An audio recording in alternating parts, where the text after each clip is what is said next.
And we are live again. Wrestle Purist live, hosted by myself and Ibu of Wrestle Purist, better known to some of you guys as Backup Hangman. And we've got a few things to get into today. Our usual NXT quick recap. We're going to do an AEW Dynamite preview, and there's been a few news things here and there. And we're gonna be talking graps, man. So if you got any questions, you want to get them in, send them in. And of course, like always, first and first, please like, subscribe, send any super chats with any questions, any takes, anything like that. Turn on the post notifications. Hope everyone's doing good. Sorry, my fellow co-hosts. Ibu, what's going on? Nothing much. Woke up from a nap, ready to go. Doing this before I go to work and all that type of stuff because I actually have a job, and This is your job, bro. You know, this is this it. This is it. No, this is it. this is one of my jobs. Yes. If it was not for Monty paying me, I would not be watching NXT. But yeah, You don't watch it anyway. You'd be watching the NXT Breakout tournament anyway. I know you. I know what you're capable of when it comes to. Yeah, no, I'm ready to go. Happy to do this. This is the fun job before the not as fun job. So I'm ready to go, and ready to talk some wrestling for the next little bit. So let's do it. Yeah, I'm not really sure where I want to start, to be honest. So what I'm going to do is I'm going to take these first, 4 or 5 super chats that we've got and see if we end up anywhere. Hush199, appreciate you as always. How much do top AEW wrestlers make right now? Let's speculate, Ibu. Dangerous speculation. Let's do it. Sure. I think I'll be able to guess it pretty accurately. It's going to be around the middle. It's going to be around like 5. Yeah, around 6. 5. Mox signed a new deal, like, when was it? Like late last year? Yeah. So late last year. I'm going to say Mox might be on about 6. I don't know. We could be completely wrong, though. I'm going to say he's making 4 a year, 4 mil, I think. Okay. Chris was making $3 million a year before his new deal. Allegedly. Right. It's interesting. Their pay scale is pretty comparable to WWE. Like Roman Reigns makes it just an inordinate amount of money, right? Same with Brock Lesnar. But underneath Roman Reigns, a lot of their main eventers are making anywhere from 2 to 5. So and AEW's main event guys. That's a wide margin, though. It is a very wide margin. AEW guys are comparable. So yeah, it's that's the real reason AEW is a viable alternative. It's the fact that like they can compete with WWE's money. That's the real reason. And that they absolutely can, and I don't know. It just makes the game more interesting because obviously some wrestlers are more valuable to certain companies than others. So the bidding wars, etc., they can get quite interesting. And we hear rumors about what so and so is paid, but like I said, it's always just reckless speculation on behalf. So it's always good to preface it first, But I'm sure Edge, Adam Copeland didn't come to AEW for pennies. No, he did not. I can tell you, he did not come for pennies. He absolutely did not come for pennies. He made. I'll tell you this. He's making more in AEW than he made in his last contract in WWE.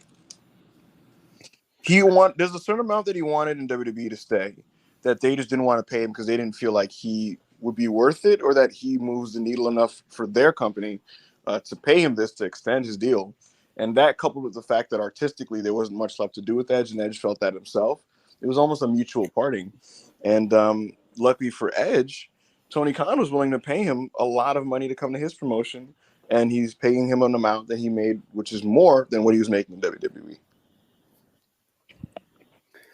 Who else is Who do you think the highest paid woman in AEW is? I think it's Saraya. That wouldn't be too surprising. I'm pretty sure it's Saraya. Yeah, I'm pretty sure it's Saraya. It definitely would have been Mercedes if she signed a contract. So honestly think if Mercedes would have signed an AEW contract, she probably would have been making like at least twice as much as the next woman below her. Like, yeah. you could absolutely argue the case that she could have potentially been the most highest paid person in the company if you're going off what they deserve, you know. But the thing is with Mercedes, it's not just Twitter, like she's like a legitimate draw and stuff, you know. Mm-hmm. Mm-hmm. And obviously, how talented she is goes, you know, without saying. But when you're talking about value, you have to think about like how many eyes they can bring to your promotion. Mercedes definitely brings eyes wherever she goes. So, I got a fun quote for you, Monty, from Maxwell Jacob Friedman. what's he saying? All right, let's see here. It says AEW is continuing to restore the feeling. I'm proud to be at the helm of that. He is the world's champ. That's a fun one. Listen, if I was the world's champ, I'd take credit for everything as well. So, God bless him. It's just hysterical because he's kind of taken a slight step back and missed a couple TVs, and the CC is well received. You know, the Continental, these dudes are like killing themselves in the Continental Classic, and he's just kind of like, yeah, man, see what I got these guys doing. I respect it, you know. Yeah, real work. I respect it. Real work. Yeah, speaking of MJF, he's still trying to play the I haven't signed card, you know. Yeah. I haven't re-signed with AEW yet card. I know obviously it hasn't been made official and it hasn't even been reported that he's signed for X amount of years or anything. I think the closest we've actually got to it being you know, like Nick Hausman's tweeted like the WWE internal feeling towards it, you know, like they're under the belief he's already signed a contract and he's making really good money, etc., etc., etc., and things like that. So, but without that, the assumption the whole time has been that he's been signed with AEW, you know. So, bro, that man been re-signed, bro. this is what I mean, man. But just to pull back the curtain, after our interview with him, he was still trying to be like, "Yeah, I'm not signing it, man. You know, yeah. Got my number." Yeah, I guess we could tell you that man was telling us off air, like, no, I have not resigned. He was like, "I've got my number, what I want, and they know it." You know, it's like, shut the fuck up, bro. Get the fuck out of here. MJF, Max, if you ever happen to watch the start of this podcast, come on, man. You know, come on, bro. I respect the commitment. I respect trying to kayfabe us, but like nobody believes it. You know, what I think is interesting is that he kept doing this bidding war 2024 thing, and now coming up on when this would actually be relevant, nobody gives a shit, and it's not even it's not even like it's too much when they were doing it. I'm just saying, and like he started it so far out as well. He started it so far in out. 2022. I thought like once we were going to come up on the date, it'd be a big major storyline or something, and it's not. Like it's not even a thing that's like about the TV in any way. You know what what my theory was going to be?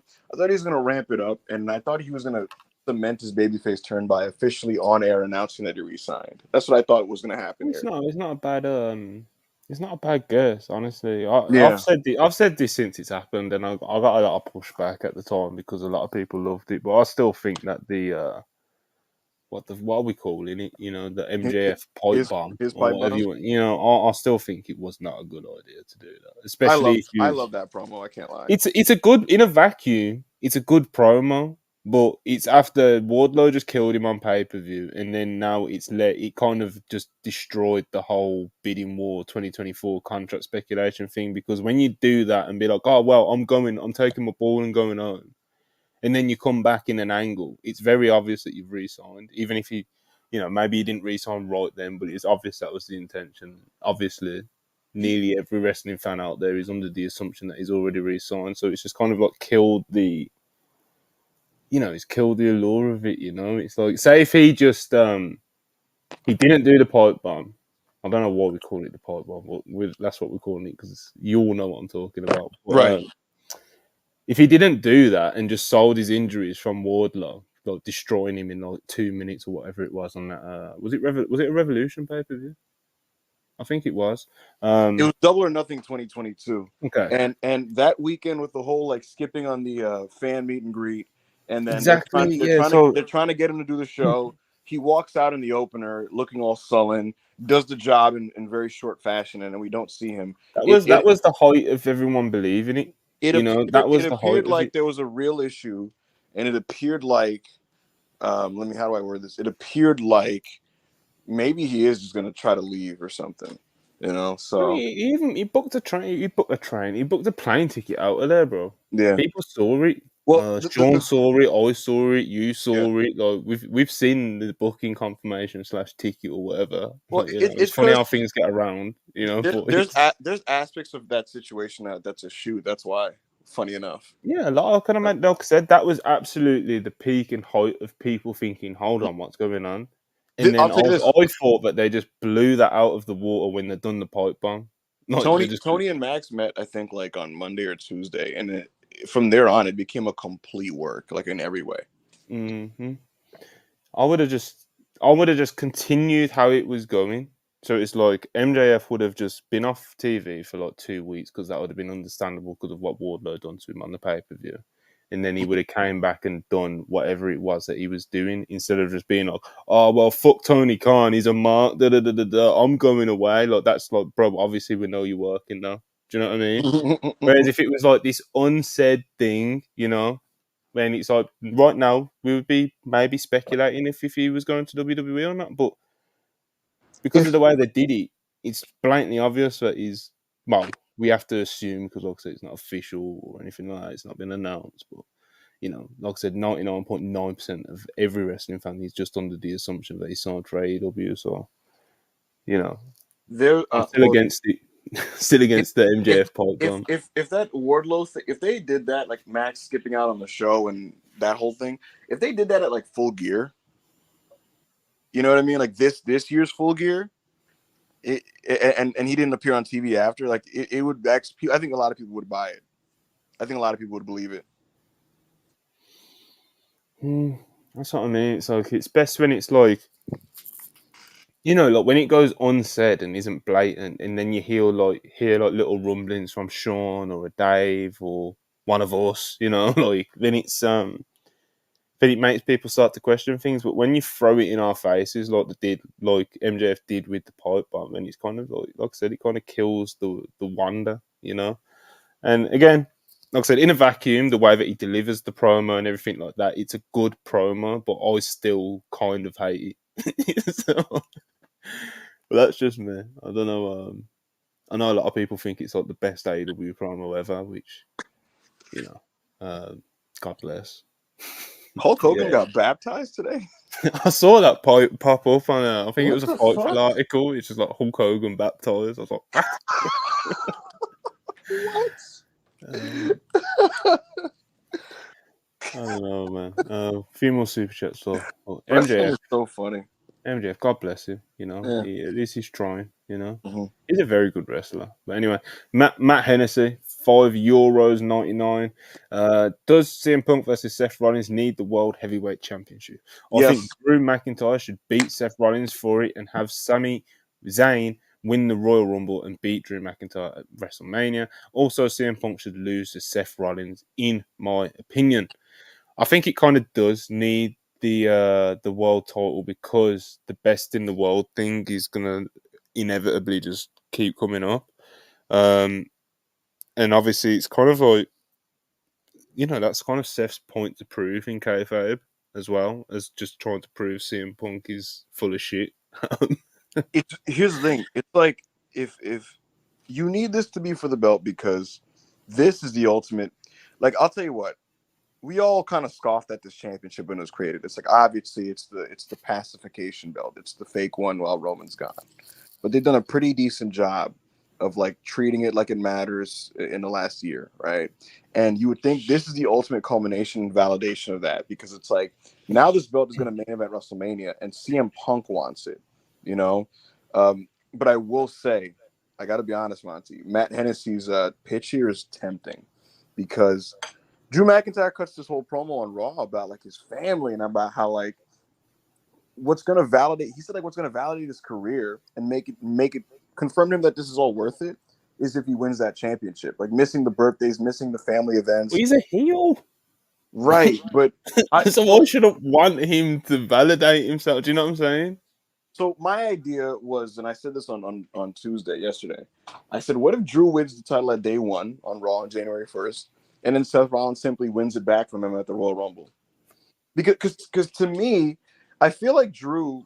having this character arc and losing this way would be kind of character assassination.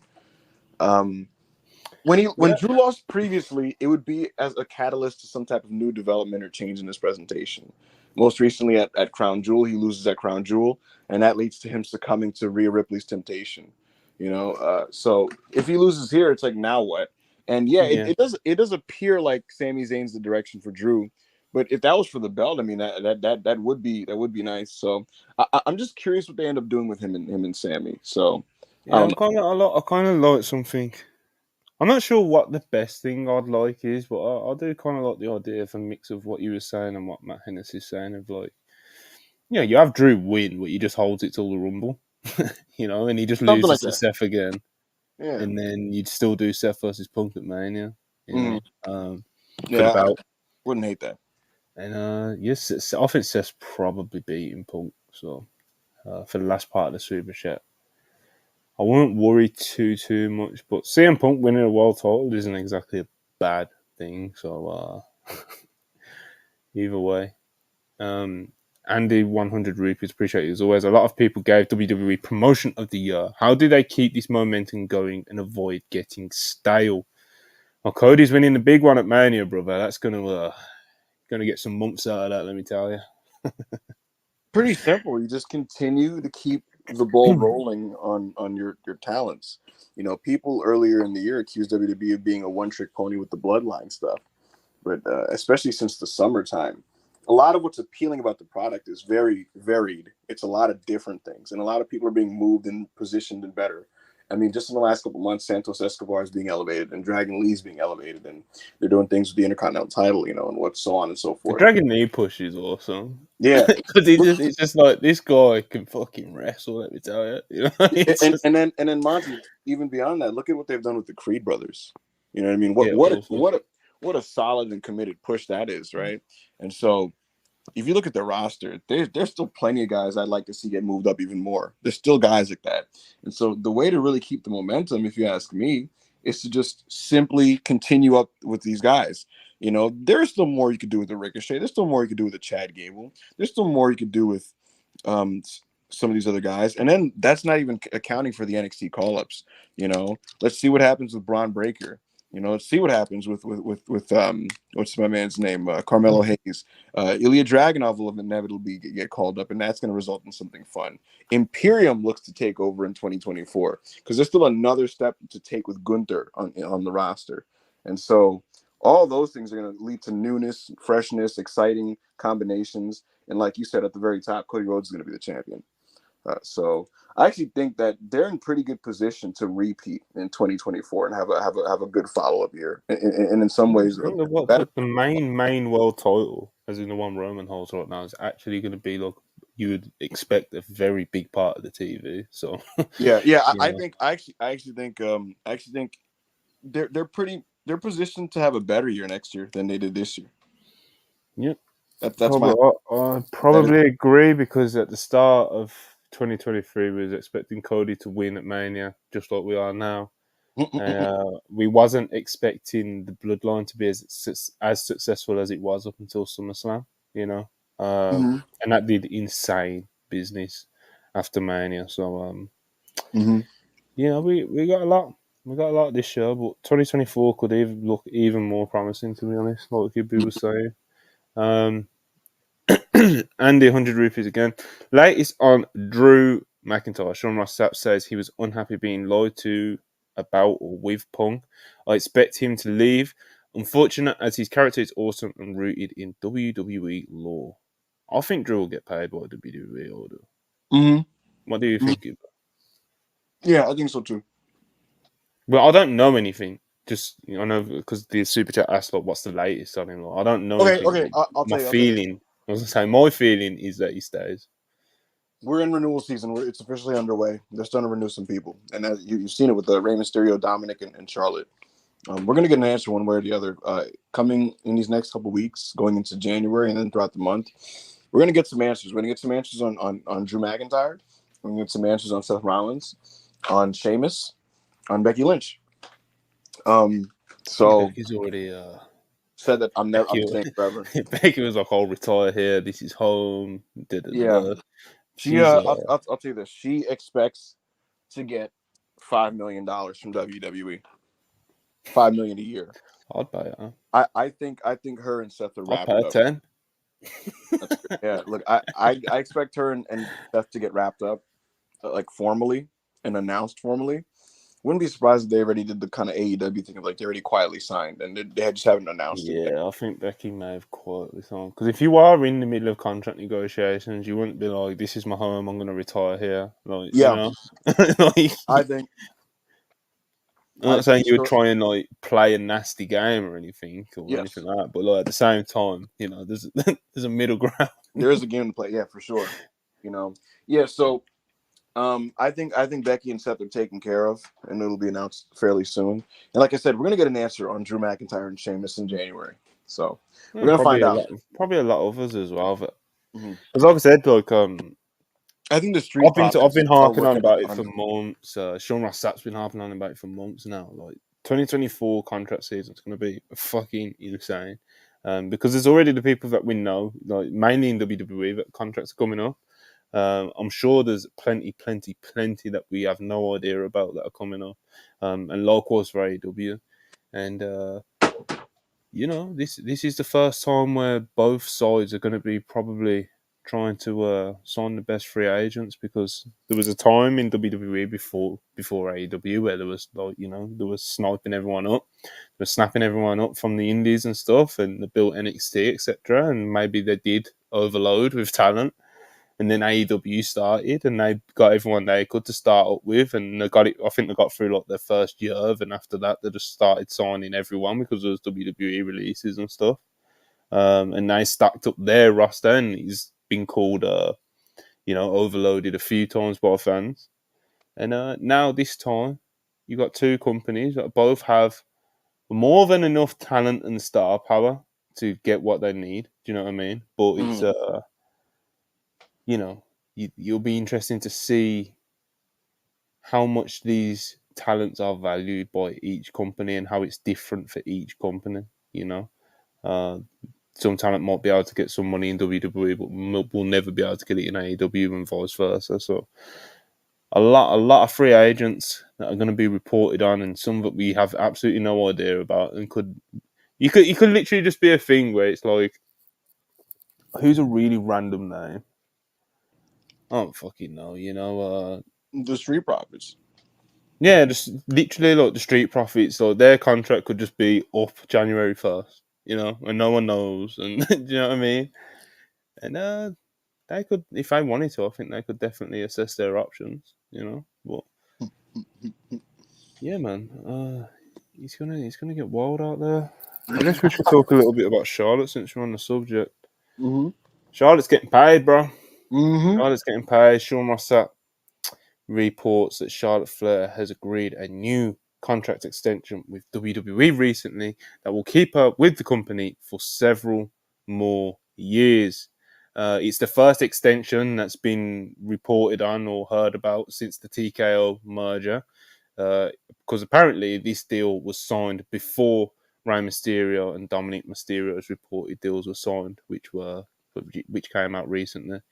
And apparently, it is one of the highest paid deals to a woman in WWE history. And in addition, Ibu, didn't see enough people talking about this. She's getting her own bus. Oh boy. She's getting the bus, Ibu. Oh boy. The Cody Flair Express. Cody got a bus, and now Charlotte's getting one too. Charlotte's getting a bus, bro. Becky and Seth have a bus. That's Doesn't surprise me, because don't they bring like the baby on the road and that sometimes? yeah. People Like, in some people there was some like backstage whispers of just kind of like people thinking Becky's a little uppity, and the reason cited was like she doesn't even interact with anybody. She's just in her fucking bus, and it's like she has a baby. Like what? Mercedes had a bus too, by the way. She had a bus. oh, of course, no, of course, Sasha Banks Yeah, had she had a a bus.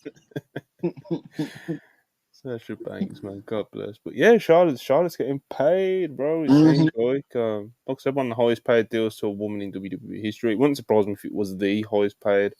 And then Becky will probably surpass that when she re-ups, you know. Yeah, man, Charlotte Flair doesn't surprise me. It looks like she probably, if it's a multi-year contract, like it reports, you would have to assume that she's probably going to get number 17, isn't she? But Oh, of course. Come on. no, she's put pen to paper. She's going to get number, what is it, 15, 16, and 17? Yes. This Yeah. and if Mercedes is back, it wouldn't. It would. I would. As funny as this would be, wouldn't shock me. They just literally repeat what they did in 2016, where they just trade belts. Yeah, I wouldn't In a be mad at series. you. They have great chemistry. They just do it again in their 30s. You know. Sasha has great chemistry with all like the top WWE stars, doesn't she? Yeah, You she know, had good chemistry with Becky, and she had it good was funny. chemistry with Bianca. They wrestled one match. That was unreal. Yeah, she's a genius, man. She's a genius. She's very special, and I'm sure. Talking of people getting paid, I'm sure Mercedes will get a pretty nice number if she does re-sign with WWE, like a lot of people are starting to suspect. Um, so yeah, You want Hush serious bread? 199. Hush 199 asks, would Tony Khan shell out Brock Roman type of money? I think that's very dependent on the talent pool that's actually available to him, because I think right now there isn't really a talent that he would spend that sort of money on. But let's say this was 10 years ago and Brock Lesnar was a free agent 10 years ago. Then I think that's an interesting one to think about. Mm-hmm. Um, but yeah, like, is there anyone in the business that you think Tony Khan in 2024, let's call it 2024, that he would shell out Brock and Roman type money for? Because the only stars that can, realistically even ask for Brock and Roman type money is literally Brock and Roman. Brock and And Roman. Brock Lesnar is in his 40s now. And I don't think Tony Khan would want to pay the WWE money for Roman Reigns for his products, but maybe he would. I wouldn't completely write off either, but it's not something I think is a definite yeah. But yeah, I think Brock 10 years ago is a very interesting one to think about. For sure, for sure. I'm just surprised Brock still garners this money on the open market because it's weird to say because I love Brock and I think he's awesome, but he's not the star that he was like about 9 years ago. And he doesn't move the needle quite to the degree that he did about 8 years ago. So him making around $10 million, whatever it is now at the moment, which I think is it's over 10. It's just it almost feels like respect money, but He's Brock, bro. Like, it it feels like they're paying him that because it's like he's basically telling WWE that's what it'll take for me to leave my house right now, because he doesn't need wrestling at all. You know, he no, does it definitely because not. He hasn't needed wrestling for best part of a decade, like exactly probably longer than that. he's at a place right now, Monty, where he does it because WWE still wants to have him, and he's like, cool, raise my money because I don't need this. And so that's kind of his thing. It's more about that. I also do think that people underestimate that he does actually have like some passion for the business. Mhm. Like Brock is. I mean, you see when he gets an opponent that he's motivated to wrestle. Like Yes, he's yes. There's still certain things that pop him. And even when he done the Pat McAfee interview, like Mhm. people, I think people. I'm not saying he's a fucking charming young man or anything, but I think people do overestimate how much of like a uninterested prick he is. Mhm. Like, I but think yeah, there were times where he wasn't an interested prick. no, absolutely. Like we are still talking about Brock Lesnar, but I think just in general, I mean, in that one interview, he's like, I don't like people. And people are like, oh, wow, he just fucking walks around shoving everyone in lockers, And he's like, I don't think he's that bad. Mm-mm. Um, Since turning into Cowboy Brock, he like reportedly, and I've heard about it. Like he apparently enjoys his job now. wouldn't surprise me, he's very good at his job. So he Mhm. makes a lot of money doing it as well. So Part of a it is lot. because like I think he has a young daughter. I want to say, and apparently like Cowboy Brock just pops her. So now because of that, it pops him to do the job. So How many kids does Brock have? Does anyone know? yeah, I'm not In sure. the chat, I'm asking. I don't know, because we know he's got the one daughter who's like, what does she do at college? Like shot put or something like Mm-hmm. that. So like, obviously she's a monster athlete as well. Mm-hmm. She was like breaking records and stuff. She's got like the most insane shoulders I've ever seen. Yeah, people are saying 4 in the chat, so he's got 4 kids. God bless Brock Lesnar. I'm a big fan. Will Chisholm, $5. Appreciate you as always. So Becky's new interview, she just said, "I'm not leaving," without saying "I'm not leaving." Lol. I mean, I wouldn't hold it against you if that's what you thought. You know. Caden Lee, 199. Appreciate you as always. I've recovered from my week of wrestling shows. Yeah, you've been active recently. You've been very active. Respect. Bush 199. Appreciate it. Would Styles work Punk? I know they have a lot of heat. We was asked this before, and we just kind of laughed and said no. But I don't know, but you got a new answer. If Triple H wanted them to wrestle, then he would wrestle AJ Styles. That's a different question than do they like each other? Will Chisholm, $10. Appreciate you as always. I'm half joking, but I blame Brian Pillman Sr. and Punk for. I'm half joking, but I blame Brian Pillman Sr. and CM Punk for fans not being able, not being anything, thinking stuff is a work. I think what he's basically saying is that I think I get what he's trying to get at as yeah, well. Fans just knew Cody was working, the fans leaving AEW. Look, he's basically saying Punk and Punk and Pillman, they kind of really expanded and perpetuated this culture of working people, and blurring the lines. Yeah. I don't know, man. I don't know. It's very weird. Watchers and $10. Appreciate you again. Look at Damage Control storyline. Fans were through with them. Now Asuka and Kyrie are in, and fans are ready to see them jump her out, and maybe Mercedes come in to help. Mm-hmm. Yeah, man.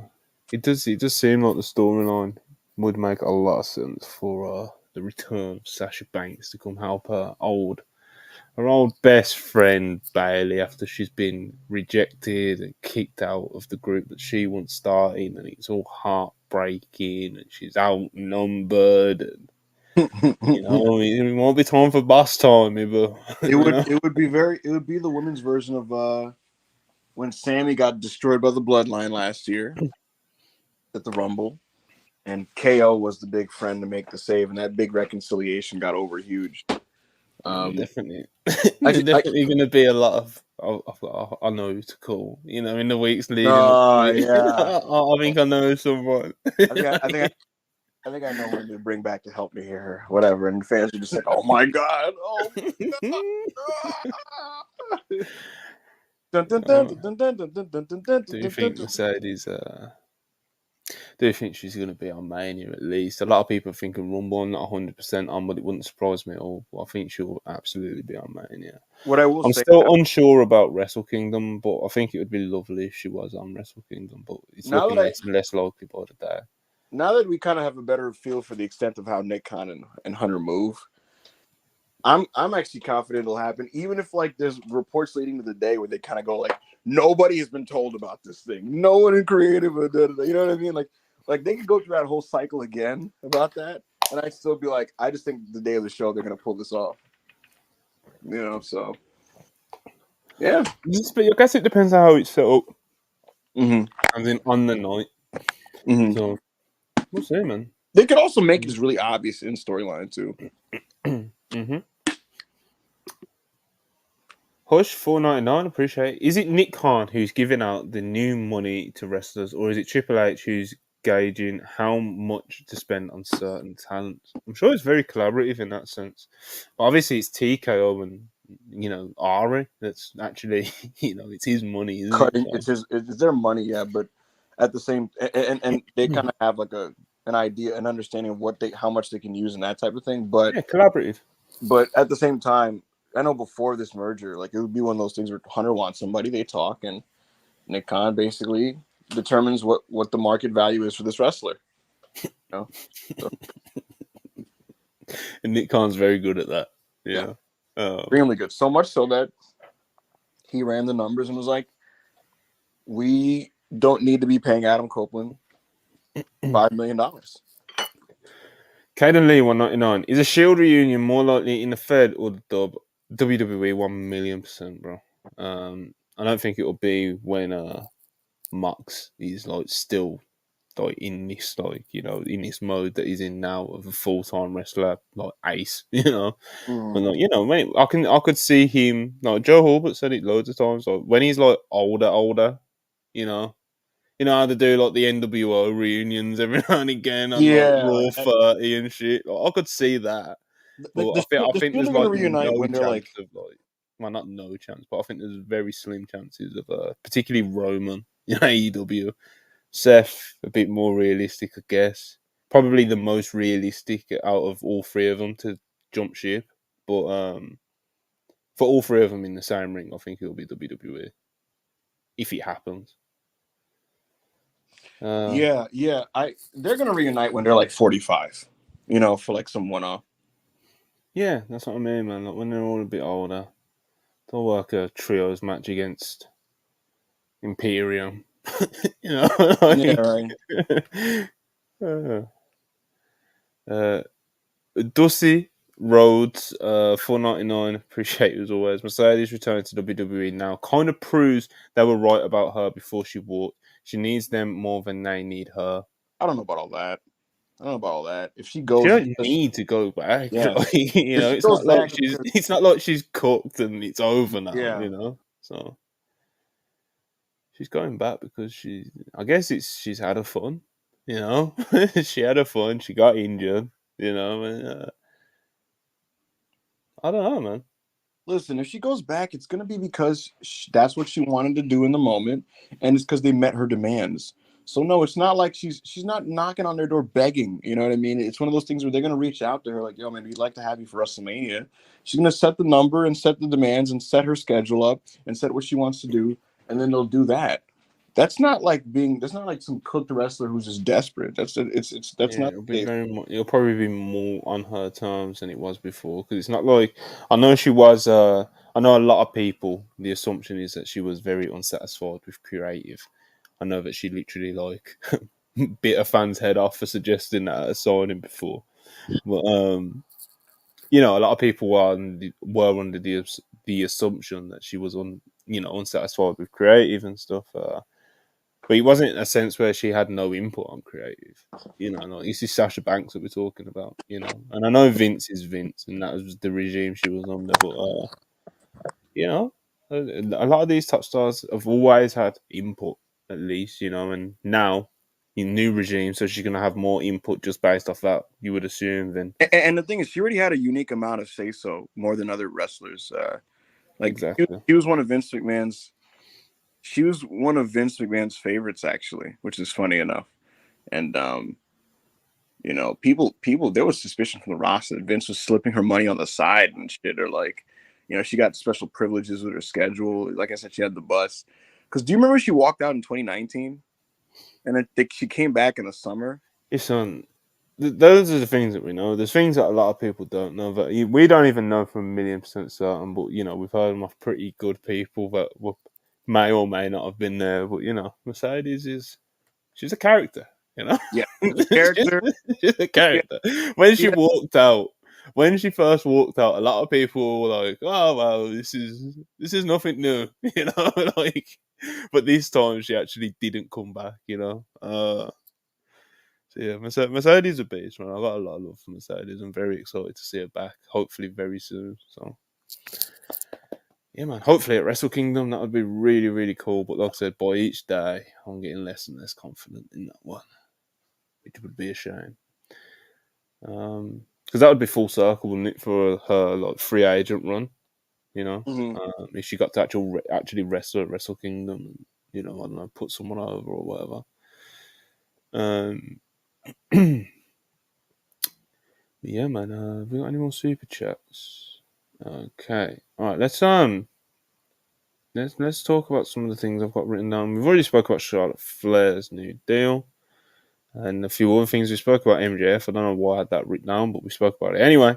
NXT breakout tournament. Ibu, you said that this is what you managed to catch. So there's two talents in particular I want to talk about, and that is Dion Lennox, who unfortunately lost to Lexis King, which is unfortunate. And Tavion Heights, who defeated Luca Crucifino in the men's breakout tournament last night. So the semi-finals are now set. We've got Obafemi Yeah. versus the Olympian Tavion Heights. And then we've got Lexus King, unfortunately, versus Riley Osborne, the British guy who is got quite a lot of clout going into this in terms of like on from the people that have seen him anyway. So Yeah, he was an active guy on Level Up. He was considered like the best new guy on Level Up from the people that watch Level Up. Apparently, there's a Level Up fan base, Monty. They already positioned him to be a part of Chase U. yeah. And I woke up this morning and I saw article. It says Riley Osborne engaged to be. Blair I was like, Davenport. God damn! Like, But yeah, yeah. So promising talents, mate. Some promising talents in yeah, this tournament. Tavian Heights has something. He needs to change that gear. That gear is terrible. He It looks like is, you cannot do the singlet long boys combo. You can't do that. That it's looks quite criminal. Yeah, it's quite criminal. only one Especially when it's not the double strap singlet either. Like it's Yo, the there's only one wrestler that pulls it off, and that's the Undertaker. Undertaker from like yeah, 07, yeah. 07 to like 2012, I believe, or whatever it was, he was wearing that, and it looked kind of beast. But only he could do it. Him is Undertaker, But yeah, Tavion Heights, despite his gear, he looked very good. For a rookie. He said he's an Olympian. I think he was on the 2020 wrestling team. Forgive me if I'm wrong. And that showed, brother. He did a lot of suplexes, a lot of slams, a lot of stuff like that. There was a point where he did like a belly to belly without even having to like bridge his back at all. Like he just fucking launched him up into the air vertically. So you know, Tavion Heights, another person in the NXT breakout tournament that I would definitely class as one to watch. I'll be locked in for this Obafemi semi-final. I don't know where you're going to be on that Tuesday night, but you'll be getting live updates from. Yeah, for sure. That's gonna be one to watch. Lexus King. Yeah, he's going to get there, but He's let's address it. Let's address it. he's an unfortunate wrestler, and he Unfortunately, actively hurts NXT as a TV show. To be honest with you, and I'm seeing him in the ring with this Dion Lennox folks, guy, and it's just unfortunate, isn't it? he was the weaker half of that pairing, and Dion Lennox has never wrestled on television. And That's a brutal thing, isn't it, for me? Like I was watching it, and it's like at first when Lexis King attacked Trey Bearhill, I think his name was, like one of the other breakout guys, and replaced him in the tournament, I was just kind of like, whatever. But when I'm actually watching it unfold, and he's in there with like this fucking stud, Dion Lennox, who's like looking good, looking promising. But because Lexis King is coming into the tournament with heat and stuff like that, and he's already kind of like a character on their TV, like the matches are not just kind of like showcases for each talent. It's like Brian Pillman Jr. is getting heat on this guy. Dion Lennox does a little bit of a comeback, and then Lexus wins. You know what I mean? Instead of it being like a showcase for Lennox. And even from the little bit of a comeback that Lennox did, he looked very promising. And like you just said, he looked like the better half of this, the better half of this match. It's just a shame that Lexus King had to do like a full-on heat segment on the kid, and we didn't get to see him. And now Dion Lennox is out the tournament, and who knows when we get to see him again? He's probably going on level up for a bit longer, and then he'll get onto TV properly. But it's like, I don't know. Then in the next round, he's got this Riley Osborne. I mean, it wouldn't surprise me if like the producers do a similar thing where like Lexus King's got to get his heat, brother. It's like no one wants to see that, bro. Like not even in like a heel way. No one wants to see it. Like no one wants to see that. Like yeah, for sure. So yeah, it's kind of it's unfortunate how Lexus King and this heel shit he's doing is like actively taken away from what the breakout tournament should be, which is just a showcase, you know. Hopefully Obafemi kills him in the final or That something. would be You know, that would be that nice. would be very funny if Obafemi just like fucking 30 seconds flatlines him. You know, but I'd rather it be Dion Lennox or Riley Osborne versus Obafemi in the final. You know, if Obafemi gets to the final, he's facing an Olympian, brother. Mm-hmm. But yeah, that Dion Lennox, he threw some punches. He kind of moved kind of smooth out there for a rookie. Where would you rank him on the breakout tournament contestants, Ibu? When He's my this makes I think he's my favorite. what Obafemi? Well, Obafemi's like the I was gonna say, actual. hold on a minute. He's the one. He's the one to put stock in. You know, but like in terms of performance, I don't know, man. Great size, great look. The ladies on the timeline were real into the guy. they were. They were very into the guy. You know, any light skinned nigga with a haircut and muscles. You know what I mean? But nah, I just thought like his babyface comeback was awesome. You know. Mm-hmm. Yeah. We've seen them all now, and obviously after that match with Lexus King, that Trey Bearhill came out and was like, he came out with a chair and he was trying to go after Lexus King, and he was like, get in the ring now, etc. And Lexus King was like, nah, you haven't earned it. And my thing with that is if Trey Bearhill is fine enough to come to the ring with a chair and say, let's fight now in the ring to Lexus King, like, why couldn't he have just stayed in the tournament? Like. Mm-hmm. So, like, from a logic point of view, that was quite great, I guess, because especially when you actively don't want to see Lexus King in the tournament anyway. I just think it's funny that Lexus King is like 31, and he's in this breakout tournament, and it's already like a grown ass man in like senior year of high school, and you would think at least with his experience, since he's been wrestling for 10 years, that he'd be better than everybody, and he's not. So he's just not. he's just But not. talking about better than everybody, Ibu. Dion Lennox, Obafemi goes without saying, but who else would we say are the we're going to call it the Wrestle Purists Worldwide. I know Hulbert isn't here, but we're going to call it the Wrestle Purists Worldwide. Ones to watch from what we've seen in the NXT Men's Breakout Tournament. I think I know who mine are, but I'm interested to see what names you throw out there.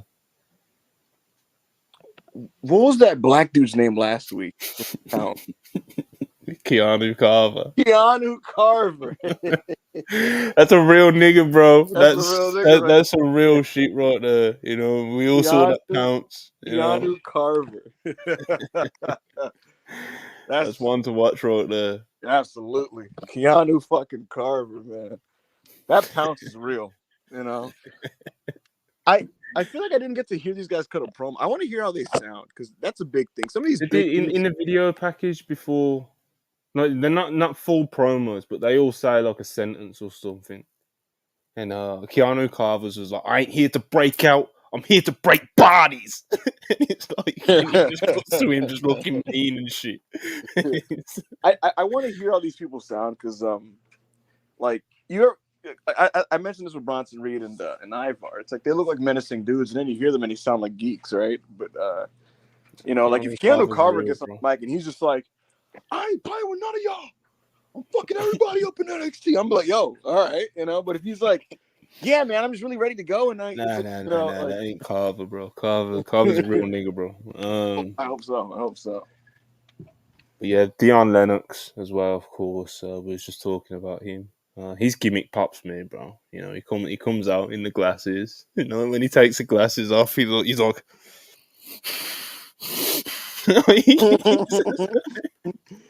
Lennox's fire up was Lennox's fire up, where he's just kind of like, it reminded me of like young Cena, where he's just kind of like, and he's like doing that thing with his neck.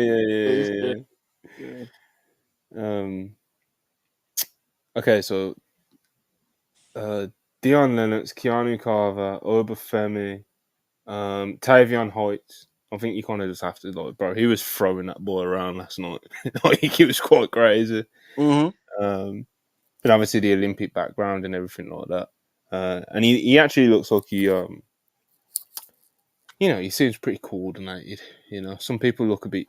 When someone looks too big for the body and shit like that, and but yeah, Tavion Hoyts, I'd class him as one to watch as well. No, I guess you have to throw in Riley Osborne. Riley Osborne. I ain't hearing good things. He's a mover.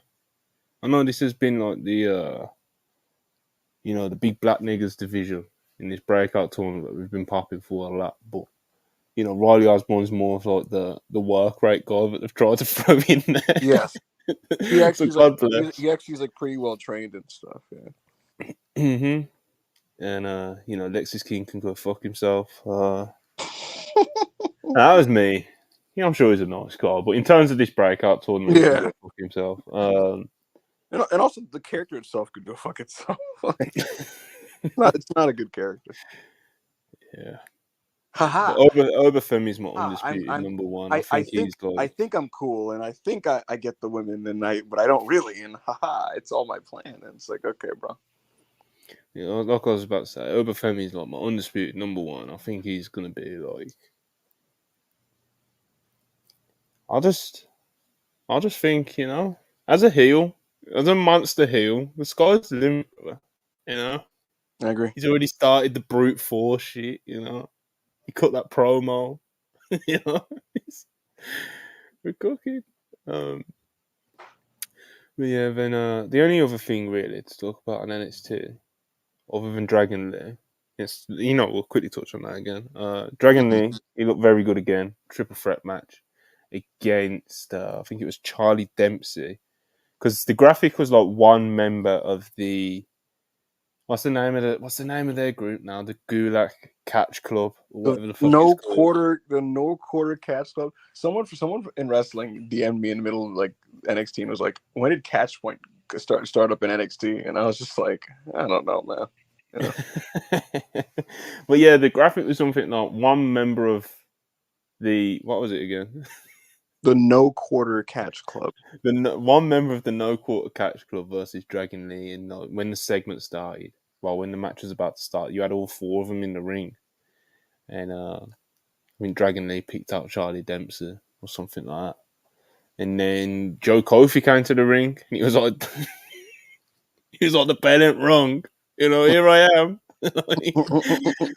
So it ended up being a triple threat match. Dragon Lee, of course, himself looked very good. I think Joe Kofi, as a talent, he's a pretty solid in ring guy.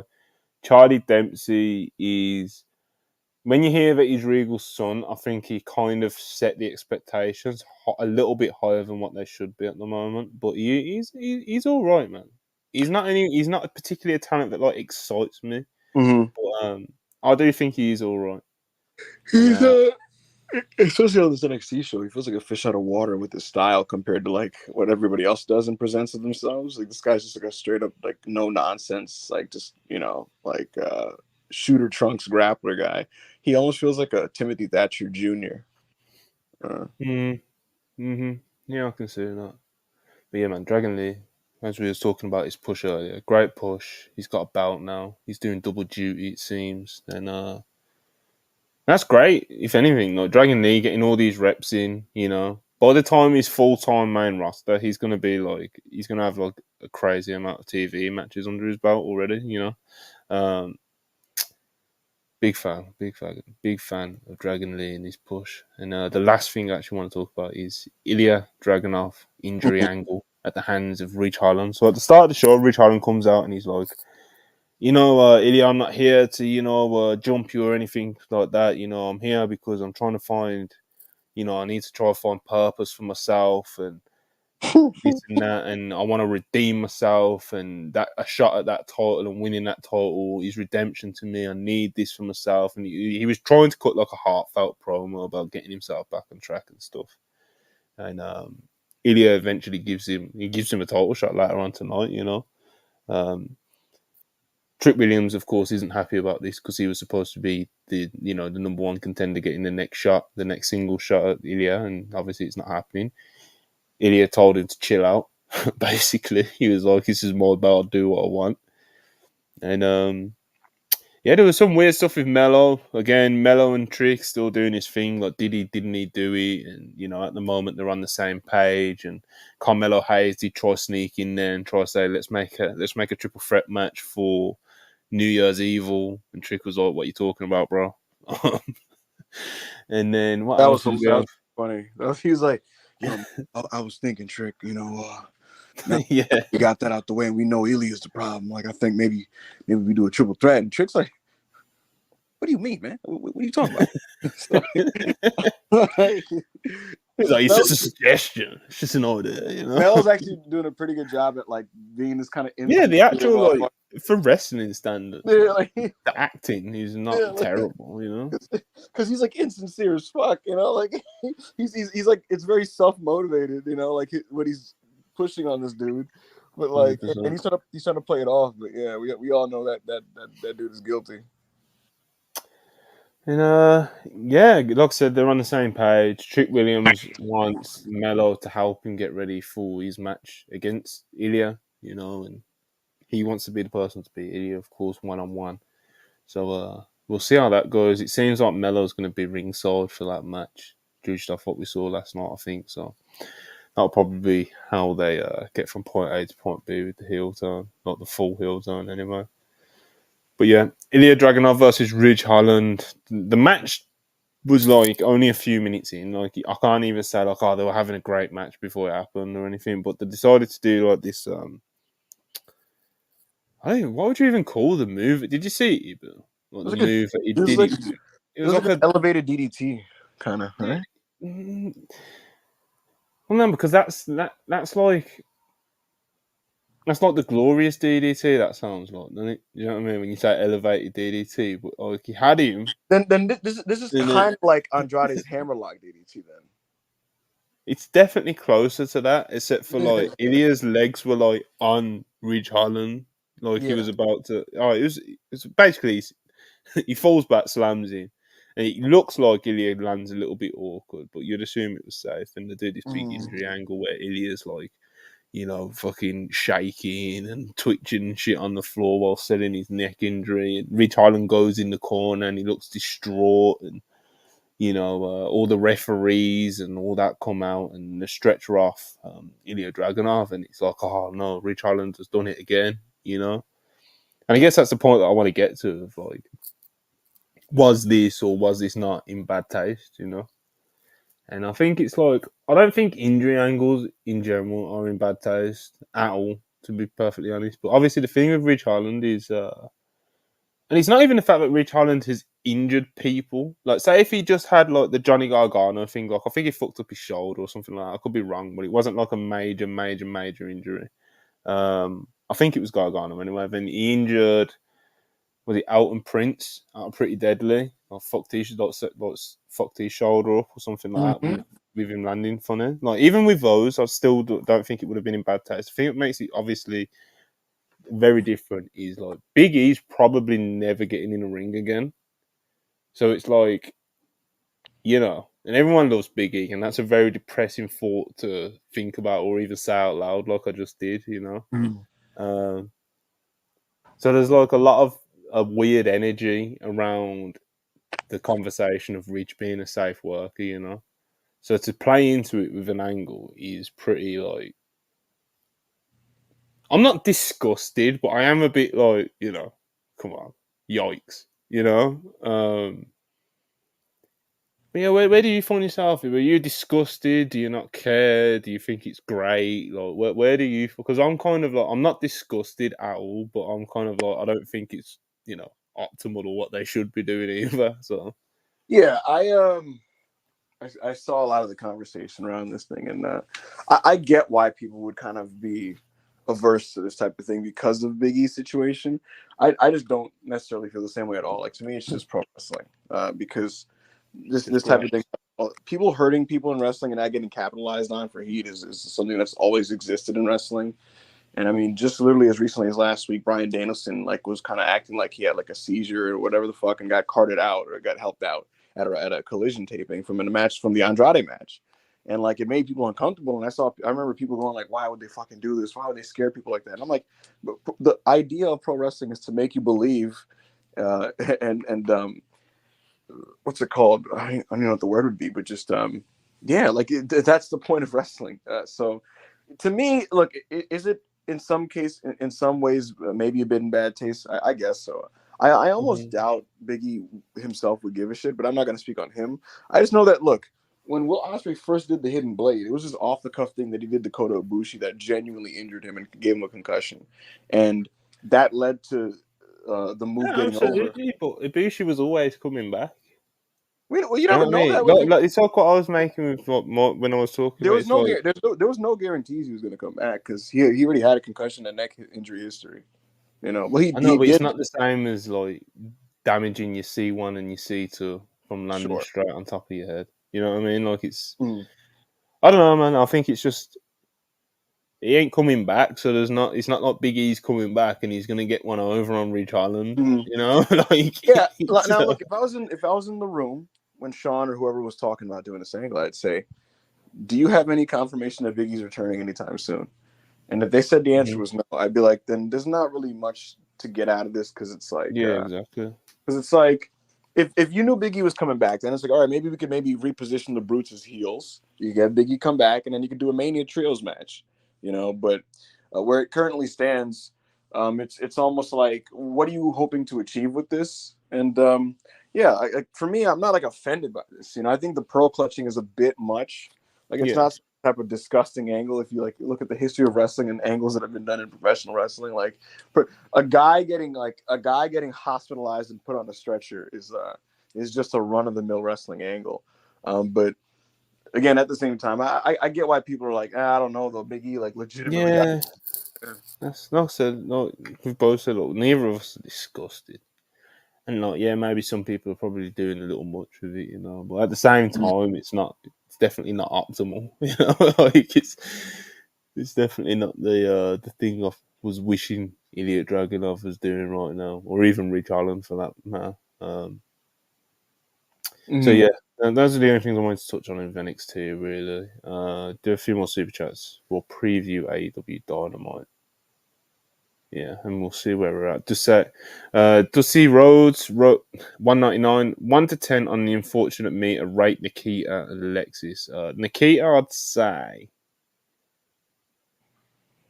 I'd say Nikita is like on the unfortunate. So is 10 like ultimate unfortunate? Like I'd say she's like 7 on the unfortunate. I'd say Alexis is like an 8.59 because Nikita's still new.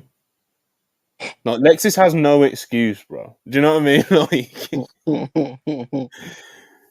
I think what I about know you, Ibu? Where are you? Lexus is a 10. Nikita Lyons is a 7.75. I think that's fair. Yeah, but Lex is king, man. we have a Uh, we have an update that's from Fightful from on the drag. Sorry, am I still here? Hello. yes, The Dragonov thing. They said that the idea of the Dragonov injury angle last night was a bit controversial among some within WWE. According to NXT sources, everyone seemed happy with the performance, camera work, and the producers were pleased with the crowd reaction. So it's just a little news tidbit. But yeah, some people within the company weren't crazy about it. It seems. I mean, it's not surprising just based off the conversation we just had. Do you know what I mean? Mm. Like, even if you're not disgusted by it and think it absolutely shouldn't have been on television, there is still a part of you that's a bit like, well, you know, did we need to do this? So Mm. wheelchairs and $10. Appreciate it. It's going to be nasty if WWE gets Sasha and later Julia. I mean, anyway. But knowing WWE, they would put her in NXT, and Sasha will as to go down to wrestler her like she did here. Will have to go down to wrestle her like she did here. I think that's supposed to I say. think Julia would have a Dragon Lee NXT run, which is basically I think that's what she should do as well.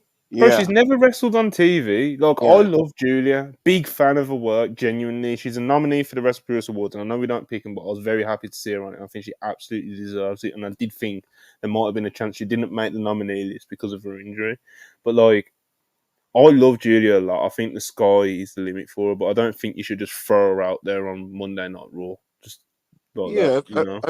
I feel like people kind of get over the top with that whole thing where it's like, oh, how dare they put this international sensation in NXT? And it's like, like it's not the end of the world to just kind of like get used to how they do TV. Just get a feel for it, get your feet wet. Work in the PC a bit.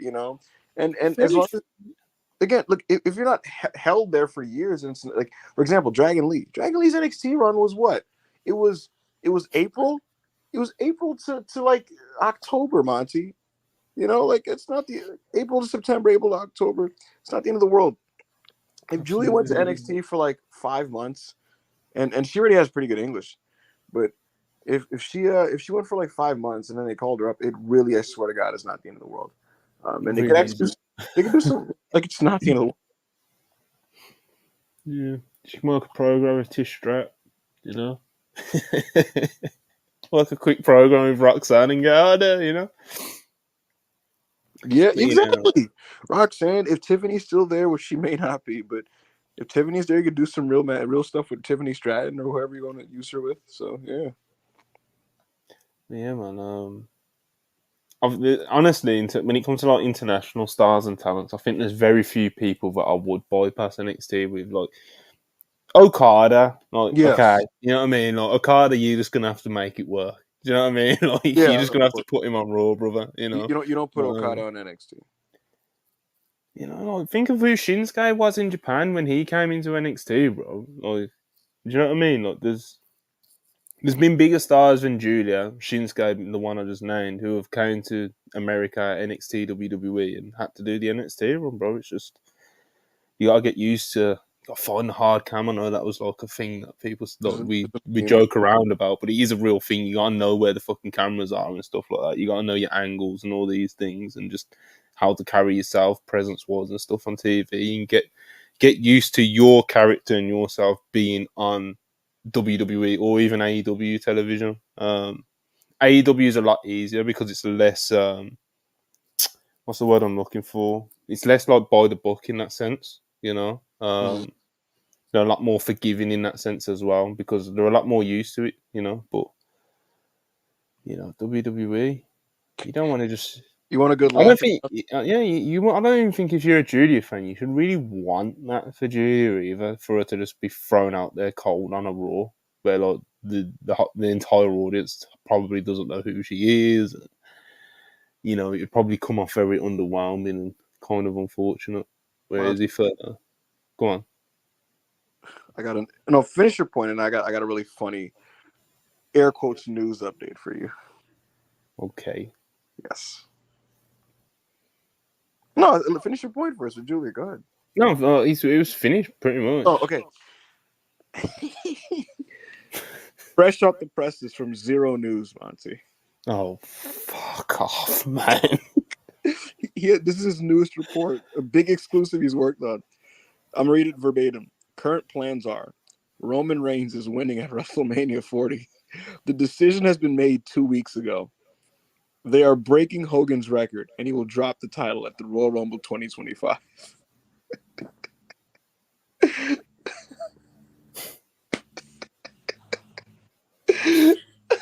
Okay, is that all?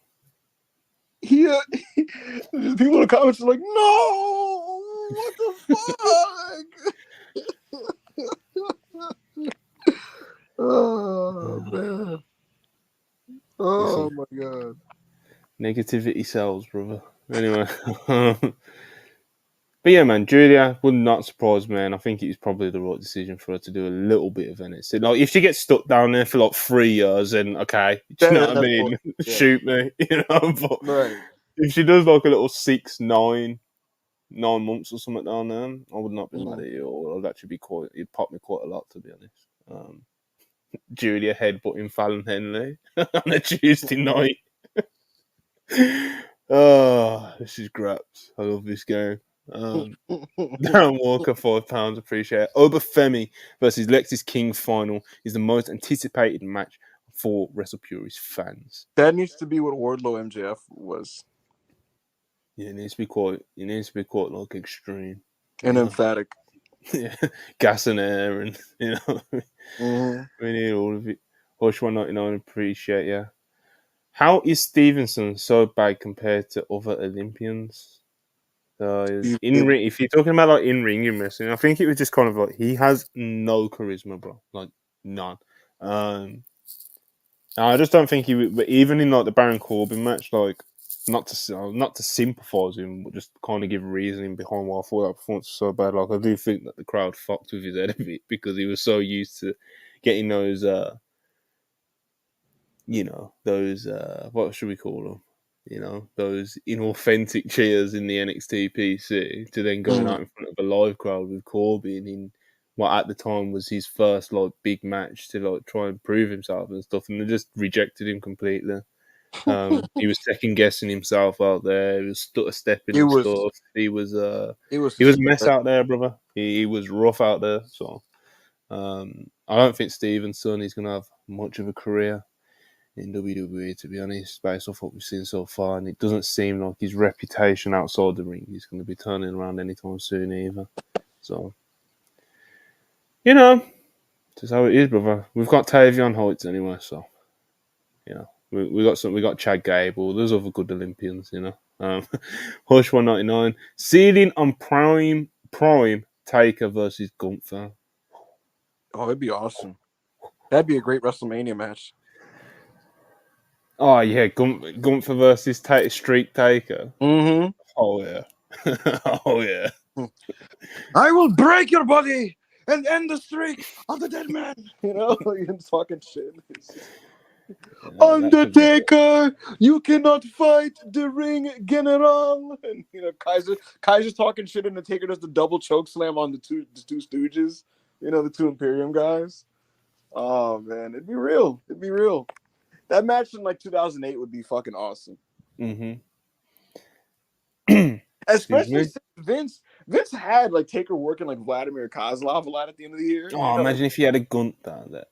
Imagine if Obafemi was around when Vince was, getting the Taker opponent of the year ready. Obafemi would have been a 2007 May opponent for Undertaker. He's a springtime guy for Undertaker to fuck around with. Because Taker would fuck around with like Kali and Viscera. Like they just found any tall or fat nigga and just threw him at Undertaker. Then they'd have their 2.5-star pay-per-view match. God bless. Will Chisholm, $5. Fans need to remember old NXT wrestlers didn't want to leave because they knew what Vince was going to do with them. Now it's just a pit stop. Yes. Yeah, it's definitely the perception is obviously very different now because it's all just very different with both shows. So, Murph from Dungo Live, part of the fam. Shout out Murph, appreciate it with the 199. Shout out to Bronco Nima. He's also he should have been in the tournament. No, he's shooting dice with Andre Chase. So, did you see that? No, he was shooting dice with Andre Chase. No, Andre Chase is in debt with he owes like Tony D family like a bunch of money from gambling. And what the fuck? And like Scripps, Lucian Price, and Bronco Nima are all shooting dice, and Andre Chase is there with Duke Hudson, and he's putting bets down, and he keeps winning. And they're trying to get into bet again, so he eventually loses. And to his credit, it seems like he's battling his addiction here because Andre Chase was like, "Nah, we're not gonna shoot no more dice." And basically, it was sort of a thing like they set up a number one contenders match for the tag titles, and they're gonna wrestle each other next week. Andre Chase and Duke versus Lucian and Bronco, and Adriana Rizzo just appears out of nowhere when Andre Chase is making these deals. She's like, "Oh, what's going on over here? You're making deals, man? Tony, is this okay?" I might seek that out. It's very funny. I'm a fan of I'm a fan of Adriana Rizzo, so I might have to seek that one out. She's awesome. I You agree. know, she's awesome, bro. She does that accent like it's like the perfect comedic amount. You know, like it's not absurd, but it's also it's kind of absurd, like a little bit. You know, but big fan, big fan of Wrestle Purist of Adriana Rizzo. My YouTube piece asking you, Ibu 199, what does punk rock mean? This is a Feels like a bit. yeah. In the WrestlePeers group chat, they were going off on Phil, and then I made one neutral comment, and they were like, "Ibu, what does punk rock mean?" And I ignored it, and I said, "I'm live on YouTube." And so Mer went to YouTube and sent a super chat. What does punk rock mean? Look, punk rock is a style of music. You know what I mean? It was popularized in like the '60s and '70s, and culturally, punk rock is anti-establishment culture. Punk rock is very what's the word I want to use? It's socialist. It's individualistic. All All right, those things. Yeah, we get the you get the point. fucking point. You get the fucking point. You know what I mean? You get the. Let Merv just be a dick, you know. All right, AEW Dynamite. Let's do a quick preview. Let's have a look what we're dealing with tonight. We have Continental Classic matches are Mark Briscoe versus Jay Lethal. This best be 3 points for Mark. I can't have him going outside. John Moxley versus Jay White, which I think is going to be quite an interesting one to keep an eye on. And Swerve Strickland versus Roosh, which I'm sure will have quite a few implications as well for the Gold League. So, yeah, that's the Continental Classic matches. Ibu, which one are you most looking forward to?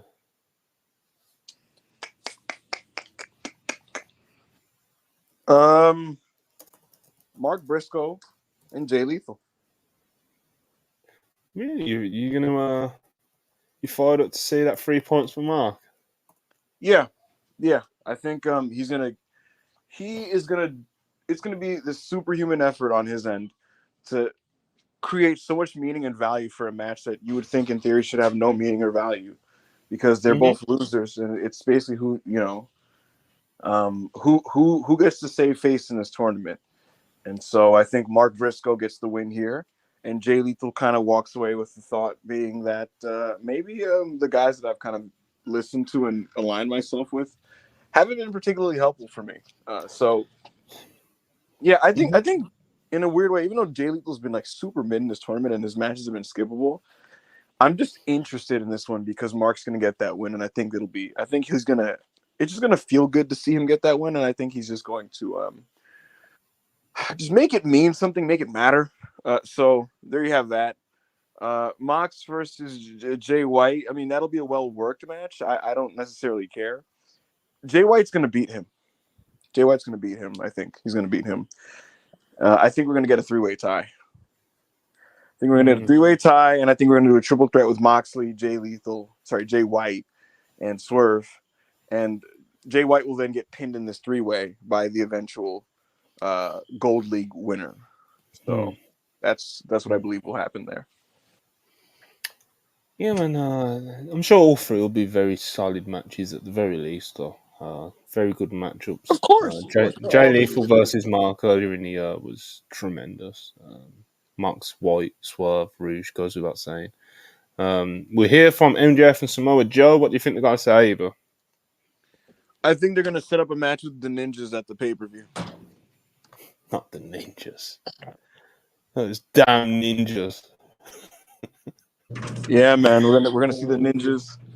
The angle with the Ninjas versus Joe and Max for the Ring of Honor tag titles. I believe that's what'll happen there. Yeah, man. We got Roddy versus Commander. Very happy to see Roddy in the ring again. It's gonna be I think this will be pretty good. a very fun 8 minutes. Yeah, man. And then we've got Saraya versus Riho, number one contenders match. Surely this is Riho's to win. Of course. Surely. Rio's gonna get a nice win. The crowd is gonna be happy to see her. Tony's gonna be on Absolutely. pronouncing names incorrectly. Just gonna draw a hot quarter, you know. So she's gonna come and say like Shout out grabbing like Riho, man. Tony Schiavone, and doing all her stuff, Yeah, shout out Riho. Big fan. Happy to see her back and wrestling again. Good stuff. Yeah, that's AEW Dynamite that we've got so far. And Ibu, before we get out of it, I want to do this just to kind of pop ourselves. Mm-hmm. Well, the NXT account tweeted earlier that the votes for the NXT Year-Round Awards are now available to be voted on. Jesus So we're Christ. going to vote as a family between us, as a band of brothers. Okay. Me and you are going to vote on the NXT Match of the Year, Moment of the Year, Nice. Male Superstar, Female Superstar, and Tag Team of the Year. So there's only 5 things to vote on, so it won't take long. Okay. So Match of the Year is either the Iron Survivors Challenge, Carmelo Hayes versus Ilya Dragunov at No Mercy, Ilya Dragunov versus Dijak at Battleground, Mm-hmm. Becky versus Tiffany Stratton at No Mercy, which is the no DQ one, Mm-hmm.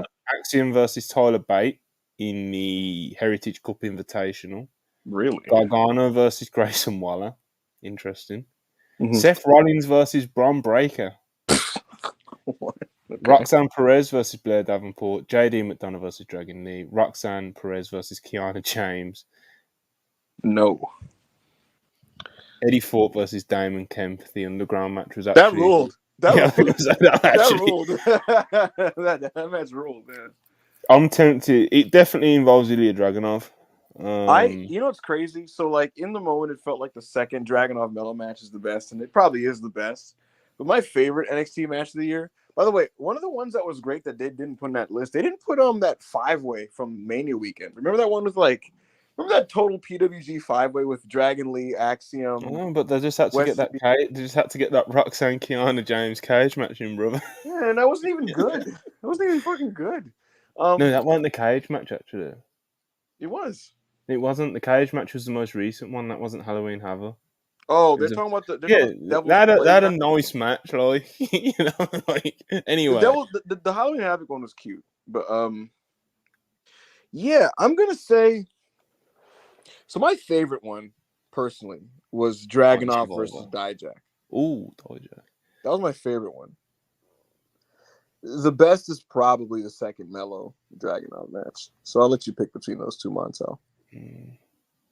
I'll lock in Melo. Okay. So we've locked in Melo. Moment of the year. What are my options here? Roxanne collapses after defeating Maiko. I know. Where's Bron Meiko Breakker. Satomura? Is she still under contract? I think so, yeah. She didn't get fired, right? I don't think so. Bron Breakker smashes Von Wagner's head with steel steps.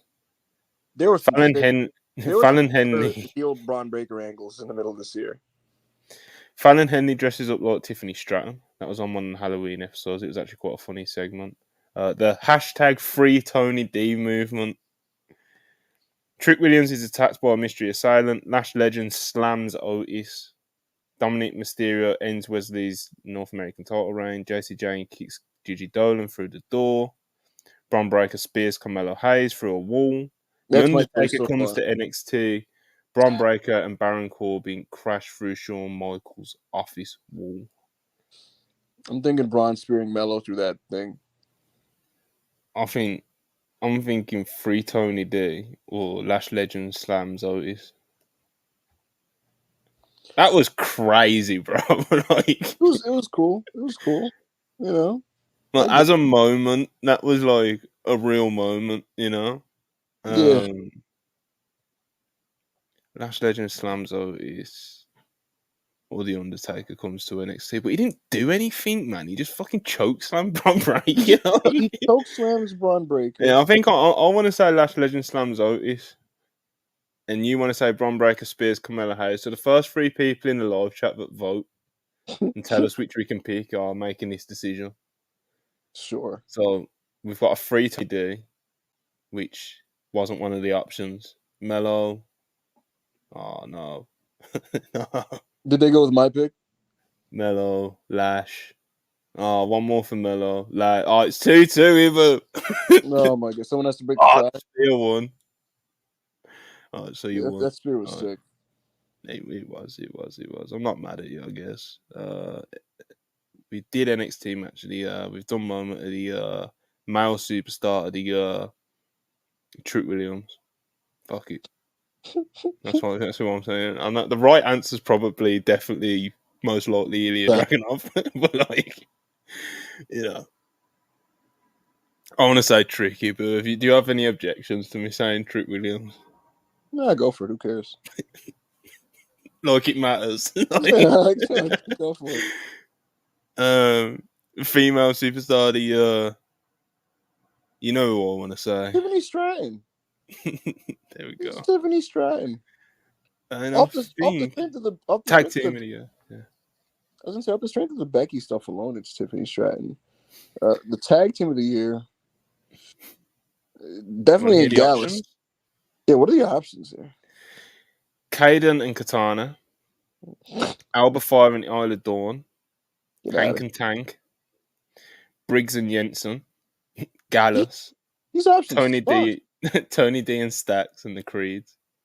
Oh, the Creeds! Come on. Yeah, Creeds. I do think the Gazas were robbed there, to be honest. Yeah. Do you remember the Creeds were in steel cage match against the Grizzled Young Veterans? Yeah, that was good.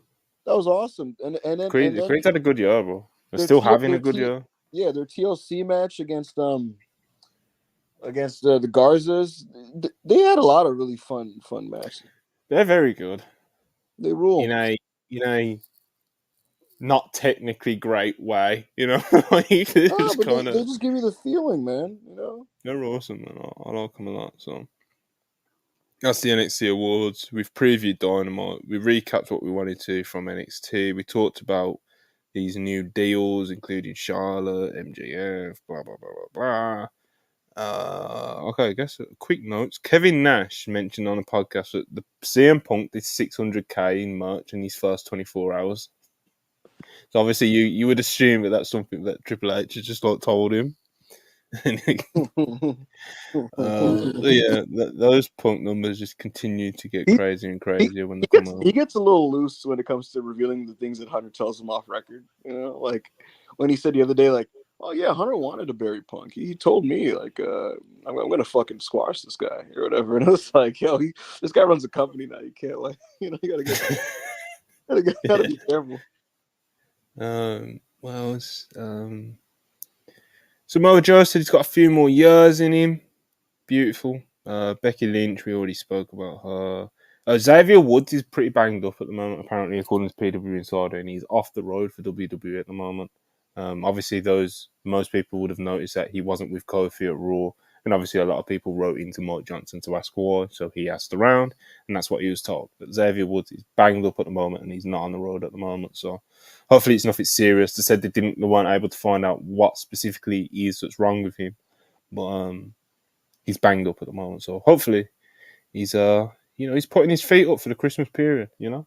Mm-hmm. I'm sure he deserves it. A lot of wrestlers are, and I can tell you this: the boys are so happy that they're getting this week off.